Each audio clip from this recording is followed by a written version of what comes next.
किसी दूसरे की तरह बनोगे तो खुद की तरह कभी नहीं बन पाओगे और हमेशा उम्मीद के कैदी बने रहोगे। नमस्कार, मैं राजीव मल्होत्रा विचार बनाए ज़िंदगी में आपका स्वागत करता हूँ।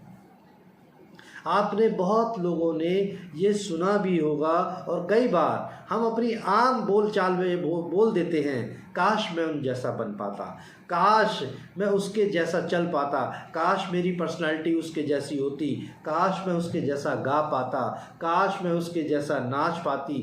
क्या ये योग्यताएं जो दूसरों में हैं, काश वो मेरे पास भी होती। ये याद रखिए, आप उम्मीद के कैदी बने हुए हैं। क्यों? क्योंकि जो योग्यताएं आप में हैं, अगर आप उसी का इस्तेमाल नहीं कर रहे तो वो योग्यताएं जो दूसरे में होती और वो अगर आपके पास आ जाती तो आप उसका भी इस्तेमाल कभी नहीं करते। इसीलिए आपके पास जो योग्यताएं हैं उसका सही ढंग से सदुपयोग करिए पहले, क्योंकि हम चाहते तो दूसरे के तरह बनना है, लेकिन अपनी योग्यताओं को पर ही हम क्या करते हैं, संदेह करते हैं।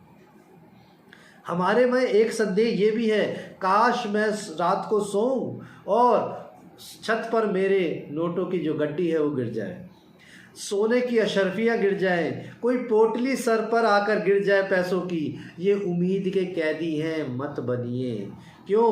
क्योंकि ये जो सफलता की जो योग्यताएं हैं वो ऑलरेडी पहले से ही ईश्वर ने आप में दी हैं। ये सॉफ्टवेयर यहाँ पर पहले से ही डाल रखा है, सिर्फ रन करने की देर है। अगर हम अपनी योग्यताओं को इस्तेमाल नहीं कर रहे तो वही योग्यताएं दूसरी अवस्था में, सुषुप्त अवस्था में चली जाएंगी और फिर हम काश काश काश यही बोलते रह जाएंगे, काश मैं उसके जैसा रह पाता, काश मेरा स्टैंडर्ड वैसा होता, काश मैं ऐसा पैसा कमा पाता, काश मैं इतना गा पाता, काश मैं उसके जैसा नाच पाता।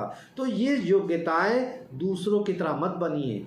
आपके पास जो योग्यताएं हैं उसको स्वीकार करिए और उसका इस्तेमाल करिए और जीवन में कभी भी उम्मीद के कैदी मत बनिए। धन्यवाद। आपका दिन मंगलमय हो।